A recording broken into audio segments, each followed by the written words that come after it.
Te animo a abrir tu Biblia en Hebreos capítulo 4.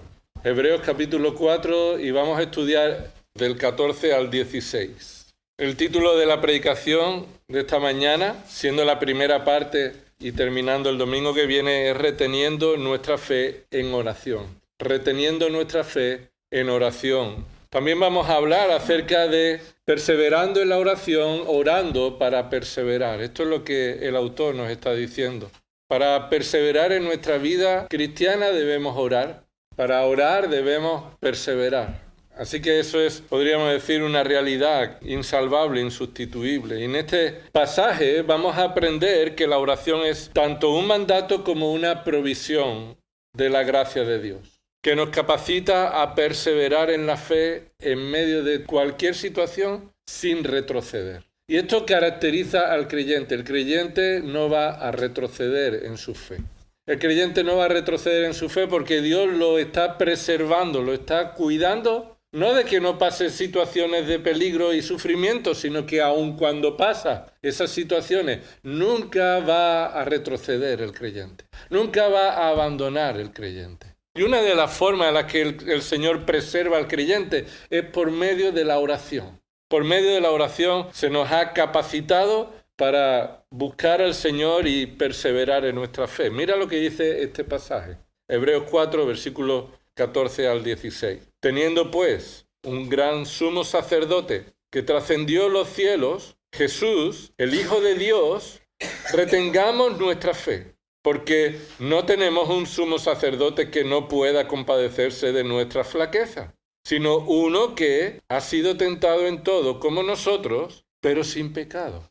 Por tanto, acerquémonos con confianza al trono de la gracia para que recibamos misericordia y hallemos gracia para la ayuda oportuna. Un creyente que no ora es una contradicción. La oración es la forma en la que el creyente respira espiritualmente. En 1 Tesalonicenses está uno de los versículos más cortos de la Biblia. Capítulo 5, versículo 17, recuerda que dice Pablo a los tesalonicenses, una iglesia bíblica, una iglesia que no confronta con ningún pecado, pero una iglesia a la que Pablo le dice, orad sin cesar. ¿Qué significa eso? Bueno, orad sin parar.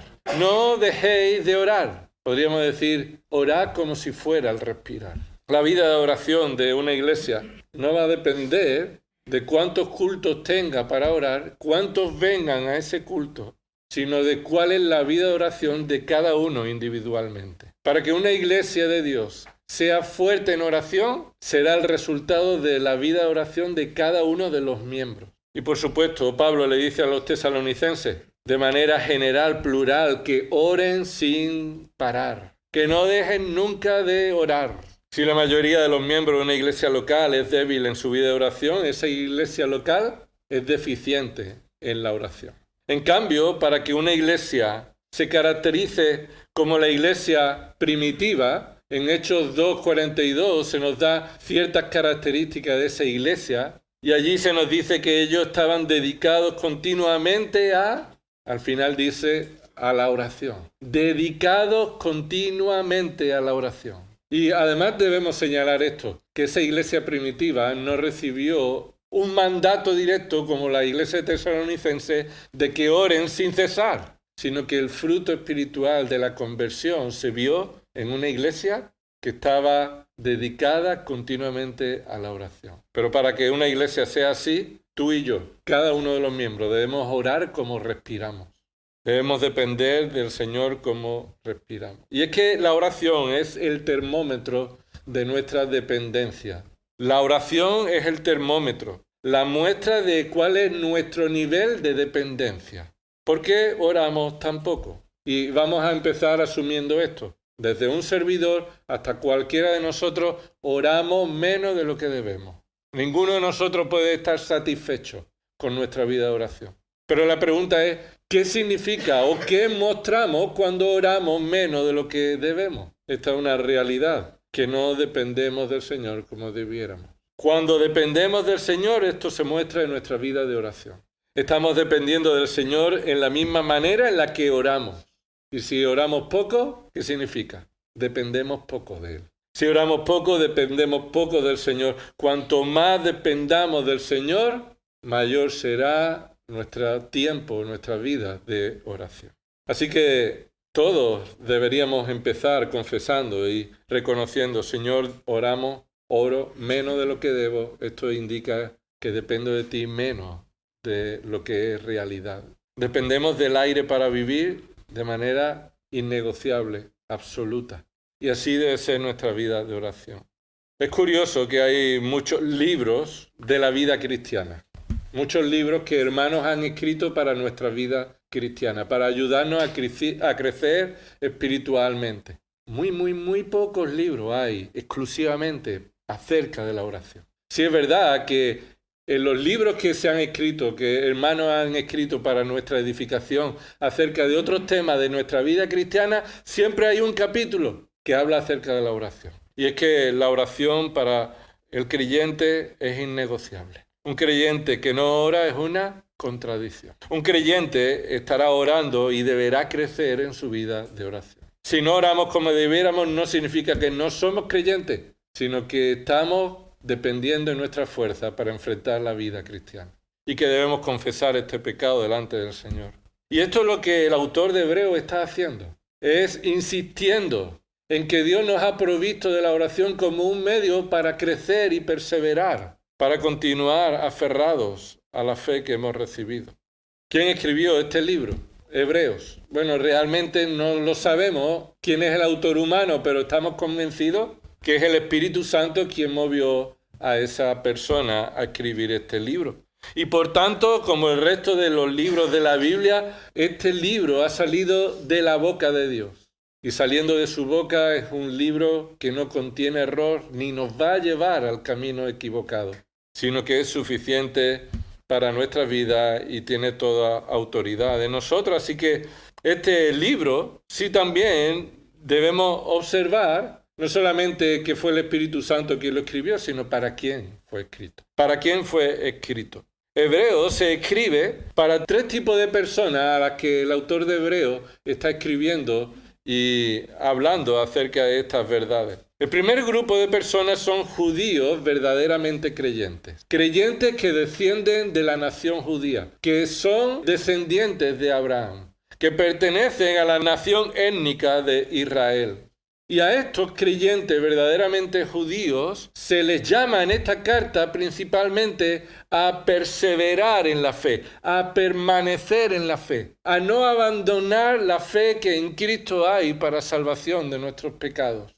Entonces se les dice a estos judíos que por medio de la oración permanezcan firmes en la fe y Dios les preserva para que ellos perseveren, resistan el sufrimiento sin retroceder en su fe. Así que a este primer grupo verdaderamente judío, verdaderamente creyente, se les enseña que para perseverar en la oración necesitan perseverar en la fe y para perseverar en la fe necesitan perseverar en la oración. Hay un segundo grupo de personas a los que esta carta se le dirige y está como entremezclada. En ocasiones parece que forman parte del primer grupo, pero en realidad no lo son. Y este segundo grupo son los que parecen ser verdaderos creyentes, pero en realidad no lo son. Los que parecen ser verdaderos creyentes, pero en realidad no lo son. Son judíos igual que el primer grupo. Han manifestado su fe igual que el primer grupo. Han ido donde van el primer grupo, se han apartado de la tradición judía y ahora están siguiendo los mandamientos de Cristo, forman parte de la iglesia visible, se reúnen en el mismo lugar, hablan de la misma manera, hacen las mismas cosas, pero Dios en su providencia permitió el sufrimiento, permitió la persecución. Y este segundo grupo son de los que retroceden, para evitar el sufrimiento y mostrando que ellos no han nacido de nuevo, aunque lo parecieran, las pruebas que Dios ha traído a sus vidas van a manifestar que en realidad no son creyentes. Y eso tiene que ver como no se aman unos a otros, como no se perdonan unos a otros, como no perseveran en la fe. Esos aparentes creyentes, en verdad se sabe que no lo son. ¿Por qué? Porque son de los que retroceden. Son los que están retrocediendo. Han hecho una declaración pública, posiblemente, Incluso algunos de ellos han podido bautizarse y han participado del ministerio, pero estos menosprecian la oración como señal de no haber recibido realmente a Cristo. Y se volvieron a los ritos inútiles para evitar el sufrimiento que implica seguir a Cristo.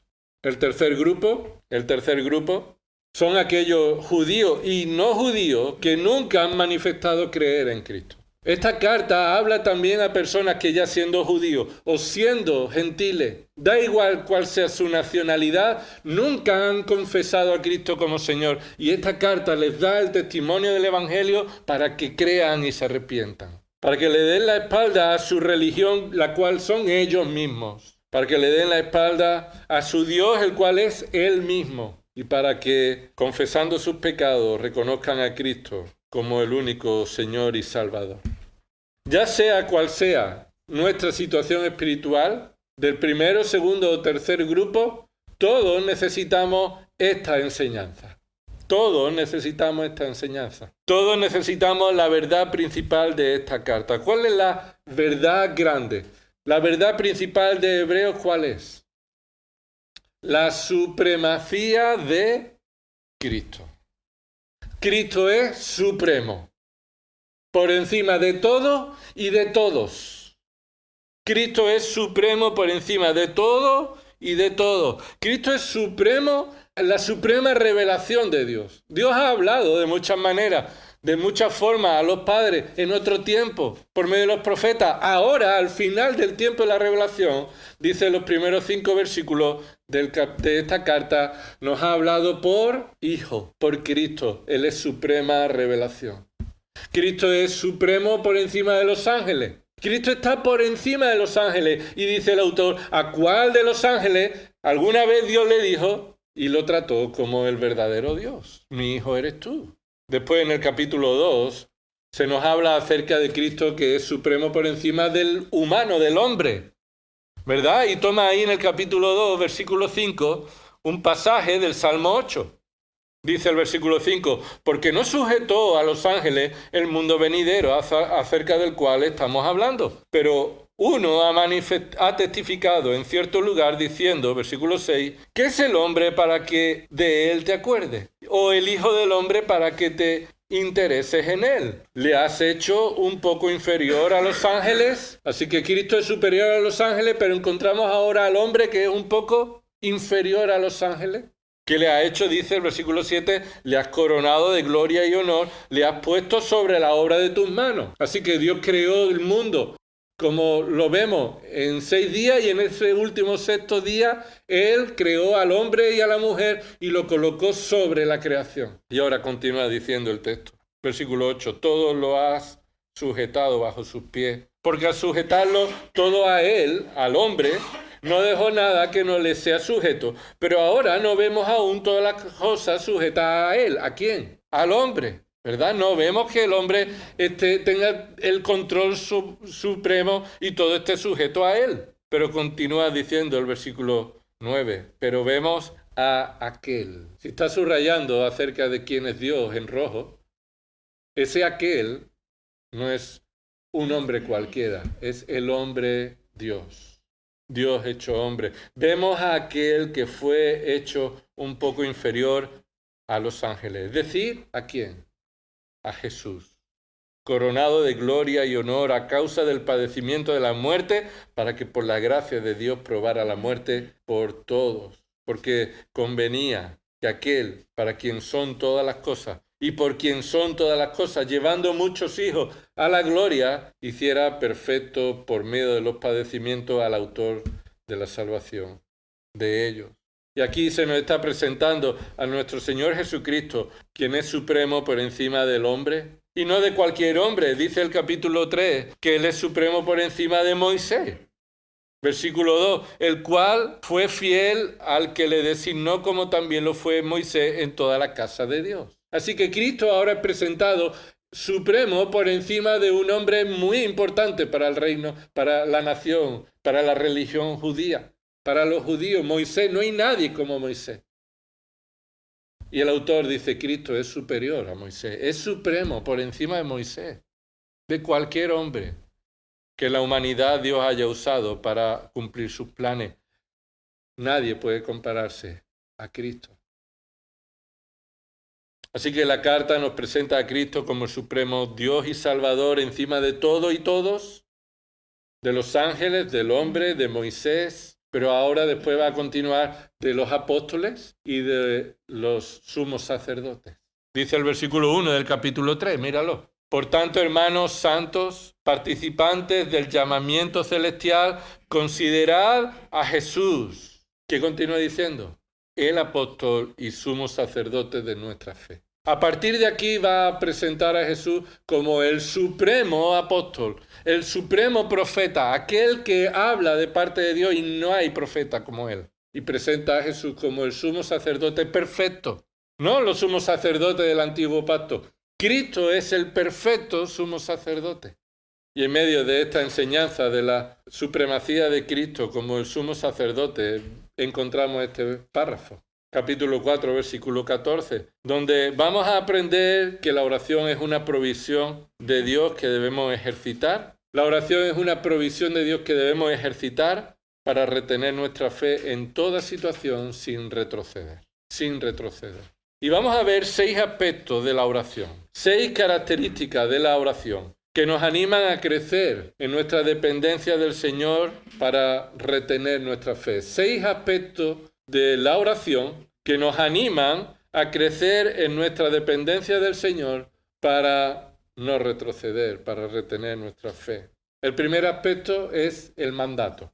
El primer aspecto que vemos aquí es el mandato. Observa que aquí el párrafo contiene 2 mandamientos relacionados entre sí, 2 verbos que están en forma imperativa. El primer mandato en este párrafo, ¿dónde se encuentra? Versículo 14. Ese mandato aquí en el versículo 14 es retengamos. ¿Lo ves ahí? Ese verbo retengamos es un mandato. Retener significa confiscar, arrestar, sujetar. Este mandato nos muestra la forma en que los creyentes debemos perseverar en nuestra fe. Es aferrándonos a ella, es teniéndola, sujetándola. Es decir, el evangelio que hemos oído y que hemos creído es el evangelio que debemos aferrarnos. Haber manifestado que creemos en Cristo como Señor y Salvador, que creemos en su palabra para ponerla en práctica, que creemos que somos pecadores, nos arrepentimos y nos apartamos del pecado para vivir para su gloria. Eso debe ser cada día en nuestra vida. Somos llamados a retener esta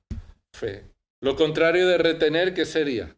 Bueno, soltar, abandonar, apostatar, algo que nunca harán los verdaderos creyentes porque es Dios quien los está preservando y capacitando para que no suelten el evangelio, para que no rechacen el evangelio, para que no apostaten del evangelio.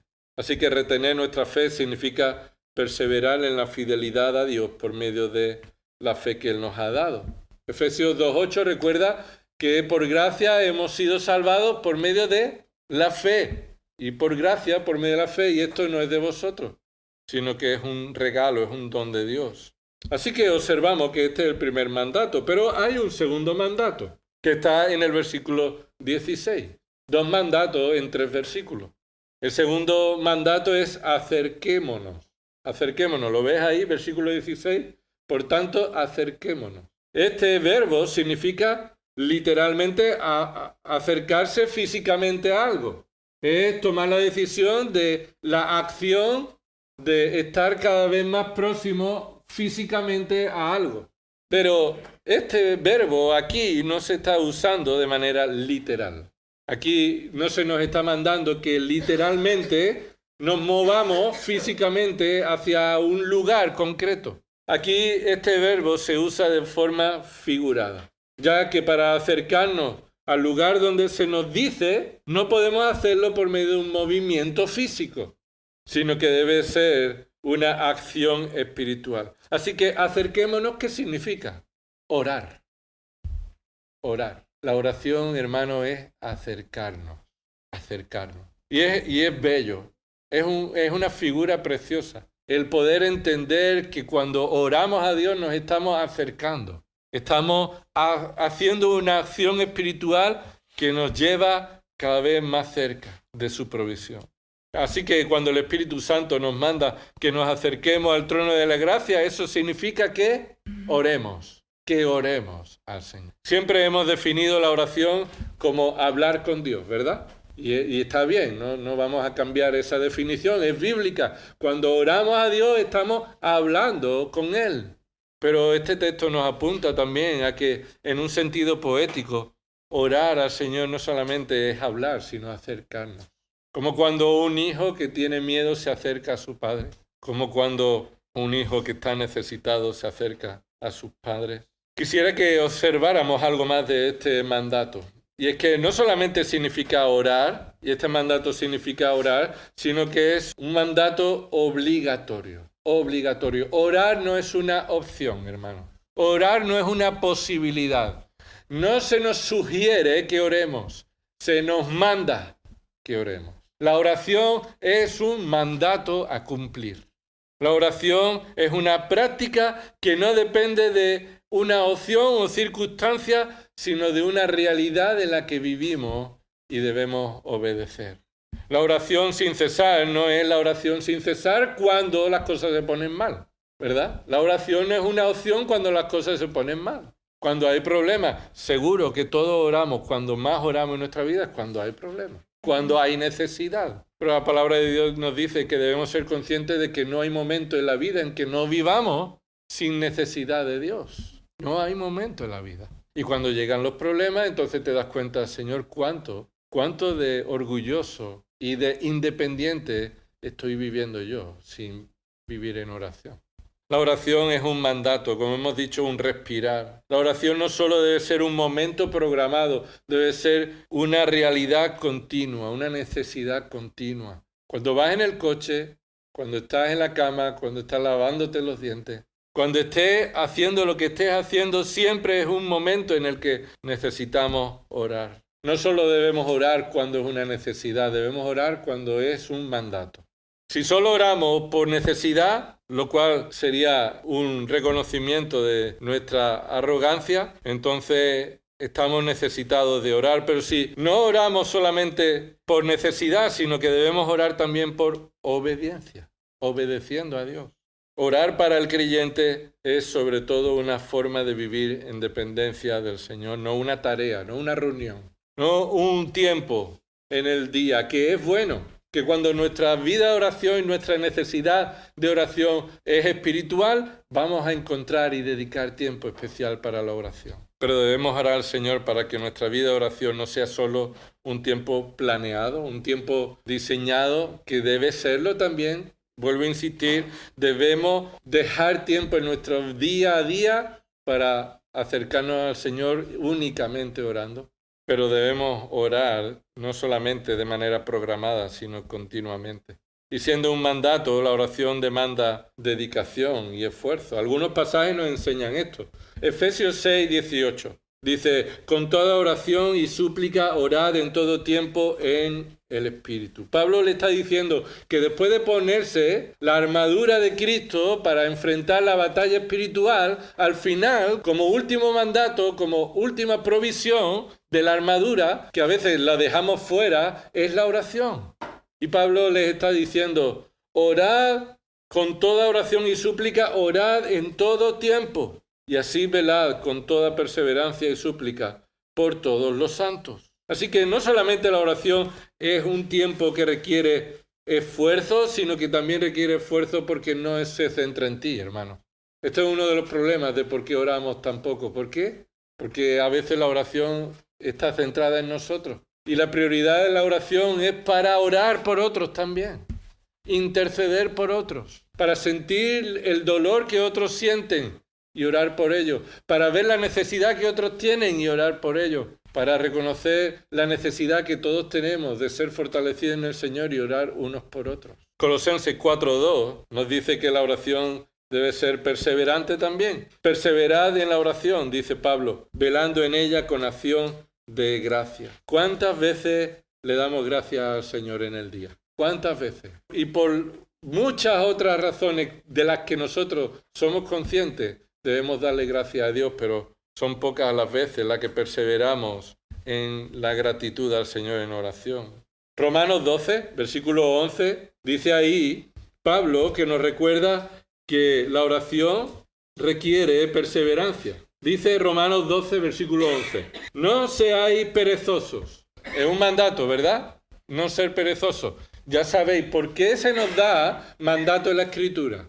Porque de manera natural nuestra tendencia es hacer todo lo contrario. Nuestra tendencia es ser perezosos. Y por eso Pablo nos dice, no seáis perezosos. Y especialmente somos perezosos en, ¿qué dice ahí el texto? En aquello que requiere diligencia.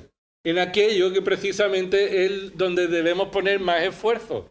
Y dice Pablo ahí, no seáis perezosos en aquello que requiere diligencia. ¿Qué es lo que requiere diligencia? Haría uno la pregunta. Y ahora Pablo hace una lista. Empieza la lista diciendo, fervientes en espíritu, sirviendo al Señor, gozándoos en la esperanza, perseverando en el sufrimiento. ¿Y qué termina al final? Versículo 12 dice, dedicados a la oración. Dedicados a la oración. Esa palabra dedicado es prioridad. La prioridad de la oración requiere diligencia en lugar de pereza, en lugar de ser perezosos.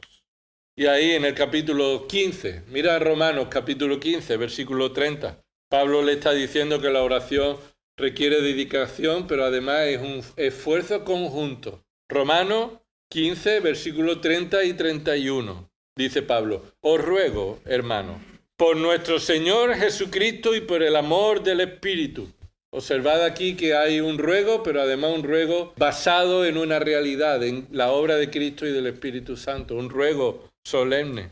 ¿Y cuál es el ruego? Versículo 30 de Romanos 15, que os esforcéis conjuntamente conmigo en vuestras oraciones a Dios por mí.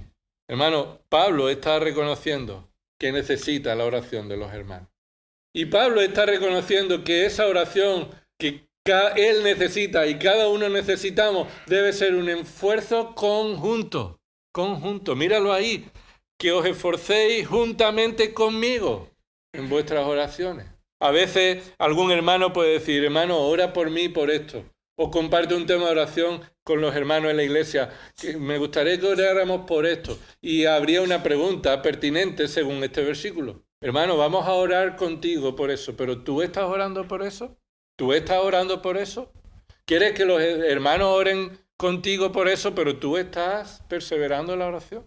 Y Pablo nos está diciendo que la oración no es un mandato fácil de cumplir. Es un mandato que requiere esfuerzo, sacrificio, trabajo, prioridad. Todos los mandatos y testimonios acerca de la oración nos enseñan lo mismo, que es una práctica imprescindible e innegociable, pero también difícil de cumplir.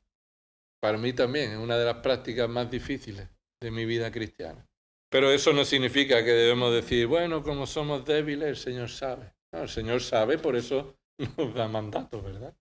El Señor sabe que somos débiles, que somos perezosos, lo sabe todo y por eso llena su palabra de prioridades que marcan nuestro esfuerzo. Si hubiera alguien en la historia que fuera suficiente en sí mismo, que no necesitara una vida de oración como el respirar, ¿quién sería?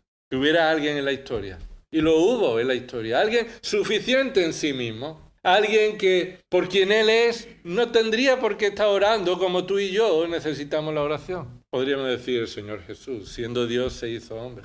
Pero también creo que no estoy mintiendo cuando digo que no hay nadie que orara como Él. No digo su oración, el contenido solamente, sino su tiempo, su dedicación. No hay nadie que haya tenido la vida de oración como la que Cristo vemos que tuvo.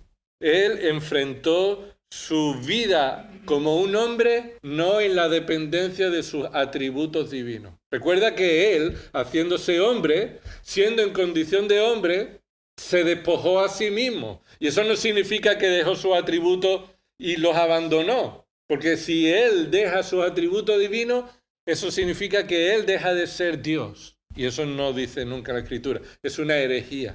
Sino que Él, despojándose a sí mismo, significa que tomó la naturaleza humana. Y eso lo dice Filipenses 2, desde el versículo 5 en adelante. Él tomó una naturaleza que Él no tenía y la añadió a su persona. Y haciéndose hombre, sin dejar de ser Dios, enfrentó la humanidad en la condición humana. Así que no usó los atributos divinos para enfrentar la humanidad. Él no pasó los sufrimientos que nosotros hemos pasado y sin pecado porque Él usó sus atributos divinos para no pecar, sino que Él no usó esos atributos, sino que vivió una vida perfecta y obediente.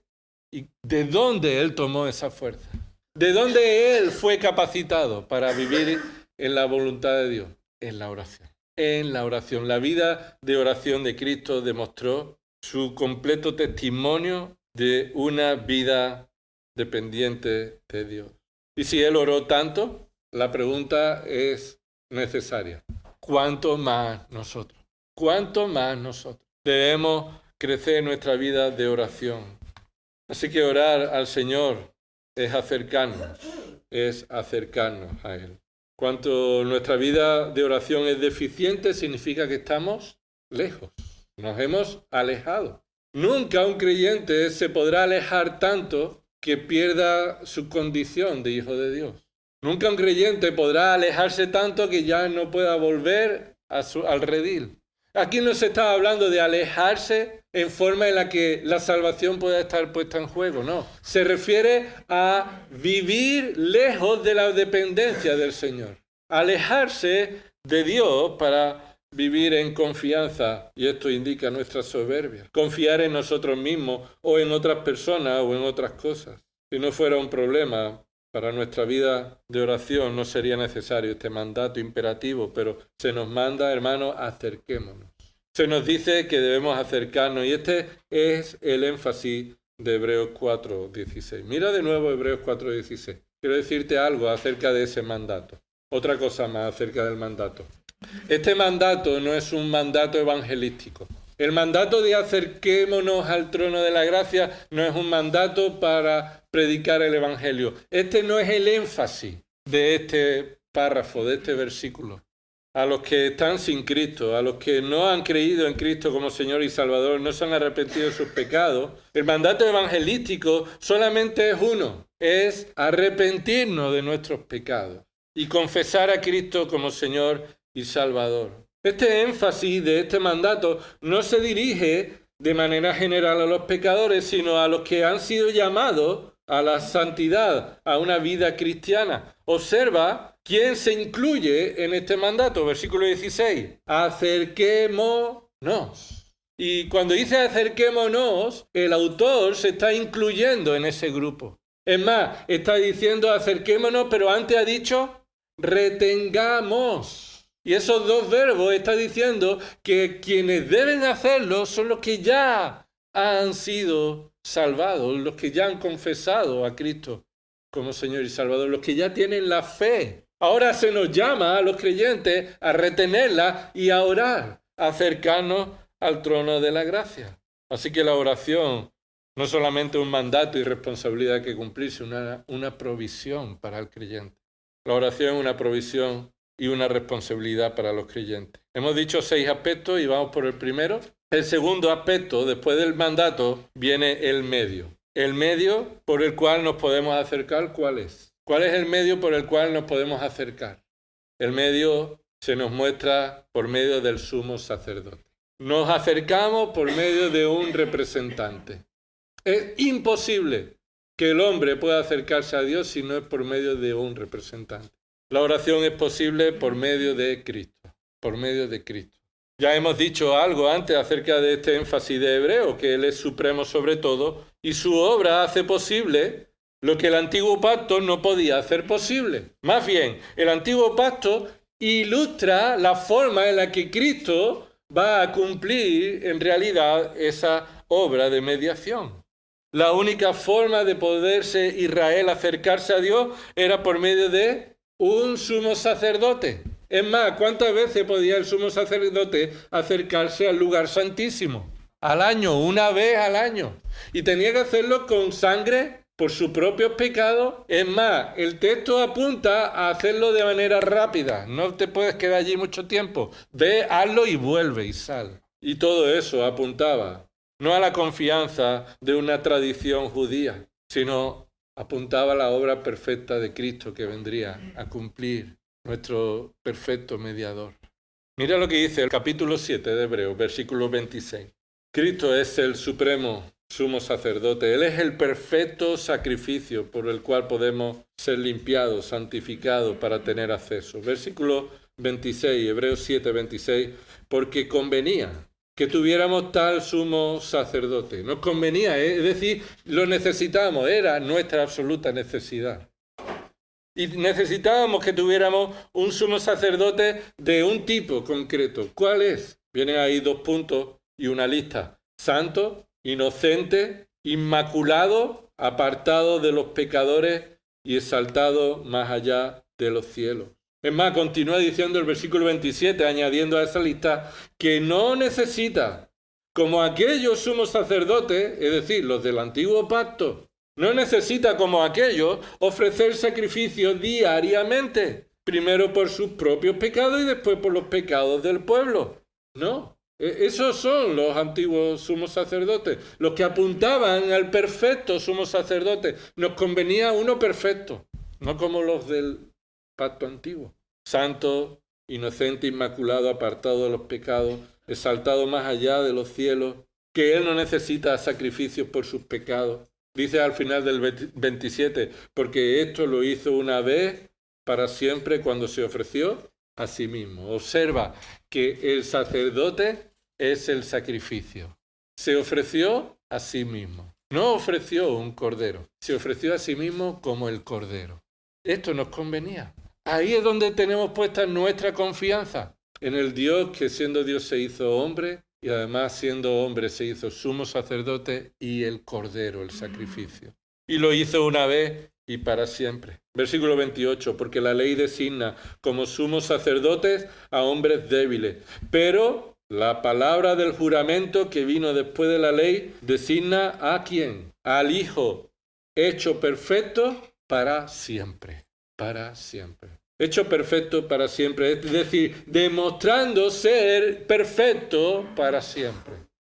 Él fue hecho perfecto para siempre, siendo perfecto en su naturaleza divina es perfecto y ahora, añadiendo su naturaleza humana a su persona, demuestra ser perfecto. Y este es el énfasis de esta carta y del párrafo que estamos estudiando, que nos manda a acercarnos en oración a Dios gracias a que tenemos ¿qué? Mira lo que dice el versículo 14.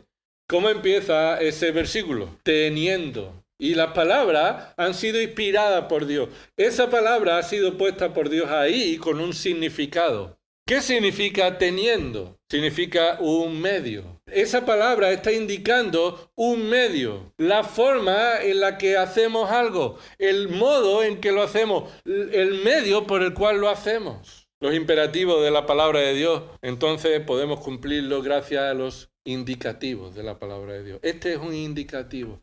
Ya que tenemos un sumo sacerdote como Cristo, podemos obedecer el mandato. Los mandatos de Dios se pueden cumplir, el creyente los puede cumplir gracias a que Cristo es nuestro indicativo, es nuestra realidad. No dice si tuviéramos, no dice cuando tengamos, ¿qué dice? Teniendo ahora. Y ese es un verbo continuo, continuamente, teniendo continuamente un sumo sacerdote.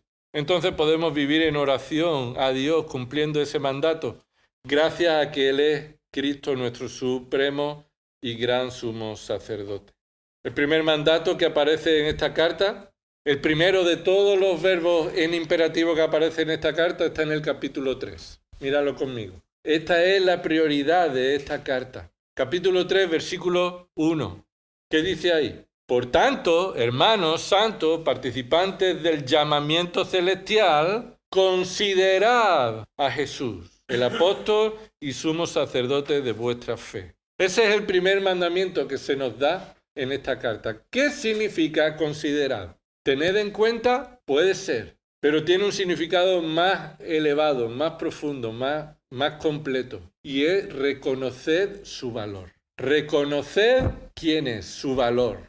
Tened en cuenta el valor que Cristo tiene. Cuando crecemos en nuestra vida de oración es cuando nos damos cuenta cómo está creciendo en nuestro corazón Cristo como supremo y perfecto. El valor que Él tiene. Por supuesto, cuando no oramos lo menospreciamos, pero cuando lo valoramos no puede haber otra forma de valorar a Cristo como quien es que orando, ¿verdad? Que orando. Y ahí se nos dice que teniendo a este gran sumo sacerdote, entonces estos indicativos empiezan a centrarse en Jesús como el verdadero y gran sumo sacerdote. En el versículo 14, entonces, como consecuencia de tener a Cristo, dice el versículo 14, teniendo pues a Cristo. Antes ha dicho, oye, mira, Cristo es profeta. Los que menospreciaron la palabra de Dios en el pasado, murieron y no entraron en el reposo. Eso dice en el capítulo 4. Ellos desobedecieron y no entraron en el reposo, en la tierra prometida. Así que si ellos sufrieron y fueron castigados por no escuchar la palabra de Dios, ¿qué nos va a pasar a nosotros si tenemos la palabra de Dios con nosotros? Es más, dice el versículo 12 y 13, porque la palabra de Dios es viva y eficaz, y más cortante que cualquier espada de dos filos, penetra hasta la división del alma y del espíritu, de las coyunturas y los tuétanos, y es poderosa. ¿Para qué? Para discernir o para diferenciar, sacar a la luz los pensamientos y las intenciones del corazón. No solamente te da información, te prueba, te saca a la luz, te revela lo que hay en el corazón. Versículo 13. Y no hay cosa creada oculto a su vista, sino que todas las cosas están al descubierto y desnudas ante los ojos de aquel a quien tenemos que dar cuenta. Así que viene el autor de Hebreo por el Espíritu Santo diciendo, mira, Cristo es el supremo profeta. Y los que murieron en el pasado por no hacer la voluntad de Dios, no pudieron sufrir las consecuencias de su desobediencia. Pero es que Cristo ahora nos sigue dando su palabra. Y si reconocemos a Cristo como Salvador, también lo reconocemos como Señor y reconocemos su palabra como autoridad. Y ahora nos dice, su palabra es poderosa. Su palabra penetra en nuestro corazón y nos hace ver lo que hay escondido. Así que ¿quién de nosotros querría acercarse a Dios cuando su palabra nos muestra cómo somos? ¿Quién de nosotros quería acercarse a Dios avergonzado de lo que somos? ¿Y si pusiéramos aquí en un vídeo las cosas que esta semana hemos pensado y hemos hecho? ¿Cómo saldríamos de aquí? Y eso es lo que la palabra de Dios hace, nos revela nuestro pecado personal, nuestra condición, nuestra naturaleza. Así yo no querría acercarme. Es más, Juan 3, el versículo 16, lo conocemos muy bien, pero después lo siguiente nos dice que el hombre en su pecado, los impíos rechazan la luz, no vienen a la luz para que sus obras no sean expuestas, no sean manifiestas. Así que cualquiera de nosotros, en nuestra condición, no querría venir a Cristo. Pero hay una palabra ahí en el versículo 14 que lo cambia todo. Pues, ¿lo ves ahí? Teniendo pues. Es decir, soy expuesto a mi realidad, pero ahora no me puedo acercar como yo soy. Tengo ahora un mediador que se va a acercar por mí. Él es el que se acerca a Dios por mí. Con su vida perfecta, habiendo pagado por mis pecados, Él se acerca. Y ahora yo teniendo a ese gran sumo sacerdote, entonces tengo que retener esta fe. La fe de arrepentirme de mis pecados y confiar en Cristo. Y ahora sí puedo acercarme a Él, porque sé por medio de quién me estoy acercando. No dejo de estar avergonzado. Pero como dice el Salmo, bienaventurado el hombre que su pecado ha sido perdonado. Puedo sentir vergüenza, pero también el gozo más inmenso del mundo, cuando sé que he sido perdonado. La oración se hace posible por tener a Cristo como nuestro sumo sacerdote. ¿Qué tipo de sumo sacerdote? 5 características que hay ahí. Rápidamente, 5 características, solamente para que tú lo puedas ver y señalar. Primero, un gran sumo sacerdote que trascendió los cielos. ¿Qué significa esto? Que no fue a los cielos, sino mucho más alto que los cielos. Fue al lugar glorioso del cielo. No fue solamente al cielo donde tú y yo iremos y donde están los ángeles, sino que estando en el cielo fue al lugar de más gloria y honra y excelencia que hay en los cielos. Él ha entrado al lugar santísimo, el lugar de reposo prometido para los creyentes. Él trascendió los cielos. Fue al lugar donde solamente Dios puede ir, a la derecha del Padre. Como dice Hebreos 9, 24, porque Cristo no entró en un lugar santo hecho por mano, una representación del verdadero, sino en el cielo mismo, para presentarse ahora en la presencia de Dios por nosotros. Al lugar inaccesible de toda la existencia de la creación, el Señor, este gran sumo sacerdote, trascendió los cielos. Él entró hasta el fondo, hasta, como decimos aquí, hasta la cocina, ¿no? Hasta el final, hasta el lugar más profundo. Cristo es un gran sumo sacerdote y por eso podemos orar, porque es completamente humano. Mira el versículo 14, dice que trascendió los cielos.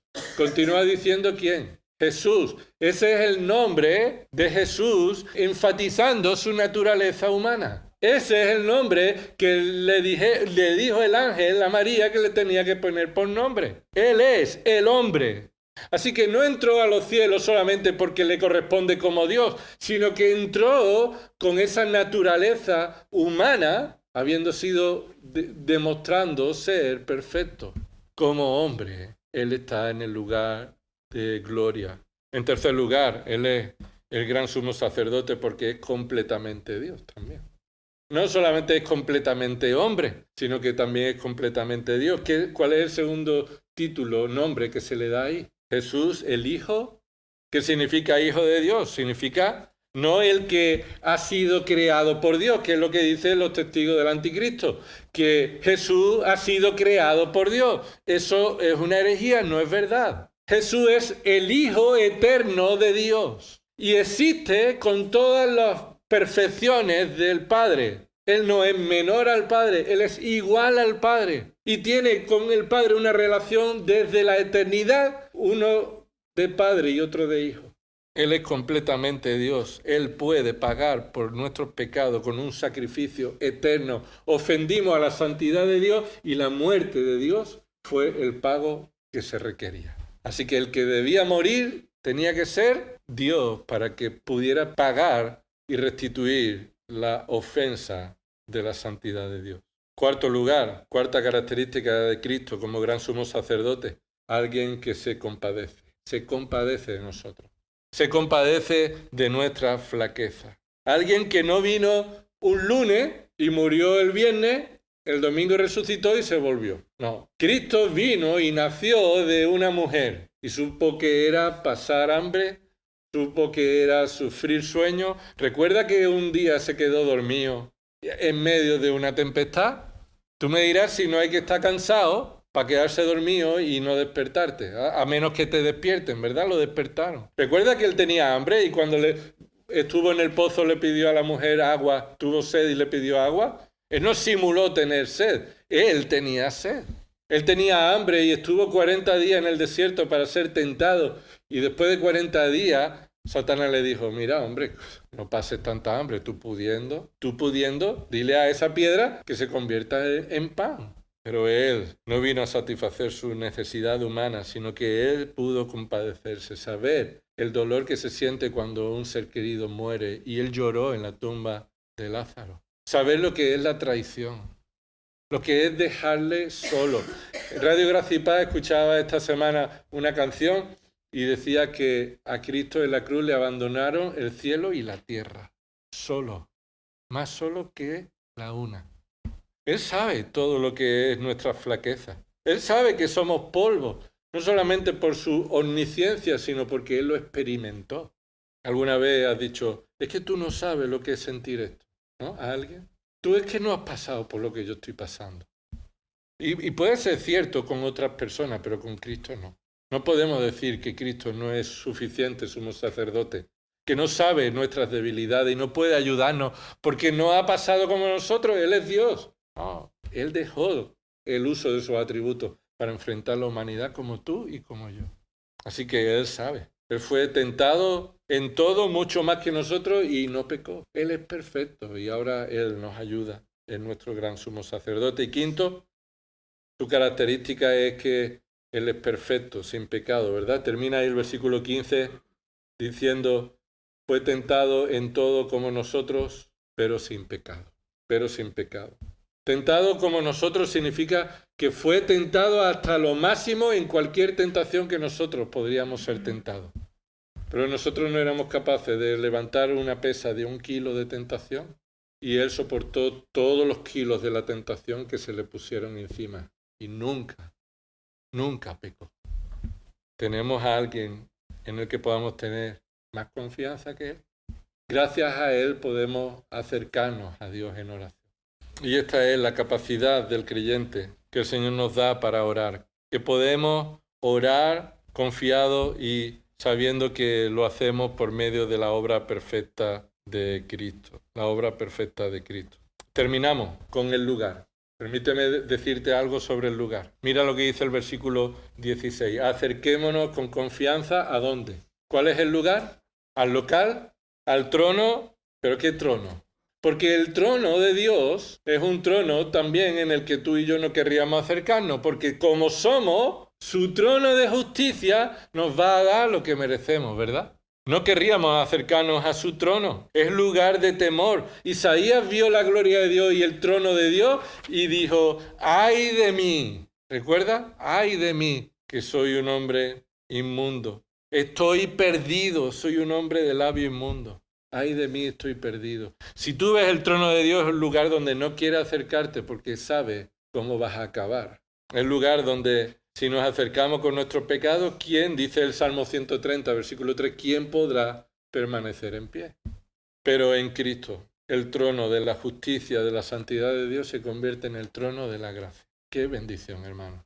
Poder acercarnos al Todopoderoso, al Justo, Perfecto, y ahora nos acercamos sabiendo que es el trono de la gracia. El trono de la gracia es el trono que por medio de Cristo se convierte en las bendiciones que no merecemos, en la provisión que no merecemos. No nos acercamos por nuestros méritos, presentando algo que nosotros podamos pensar que Dios nos va a atender a las oraciones por lo que somos, por lo que tenemos. Es que mira cuánto ofrendo, es que mira cuánto hago, es que mira cuánto esto, ¿verdad? No, nos acercamos al trono de la gracia porque es por medio del favor inmerecido de Dios en la salvación que ahora recibimos las bendiciones que necesitamos. Dijo un hermano, escucha, nuestros peores días nunca serán tan malos que la gracia de Dios no sea suficiente. Pero nuestros mejores días nunca serán tan buenos que la gracia de Dios no sea necesaria. La gracia de Dios es lo que sostiene nuestras vidas en fidelidad.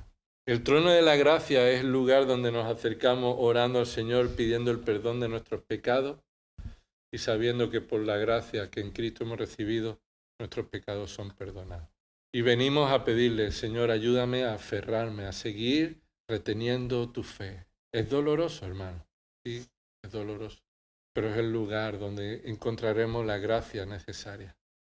Proverbio 28:13 dice, el que encubre su pecado no prosperará, pero el que se arrepiente y lo abandona hallará misericordia. El trono de la gracia es el lugar en el que Dios, el soberano, nos da las bendiciones que su Hijo ha comprado para nosotros para que podamos perseverar en la vida cristiana. Vamos ahora.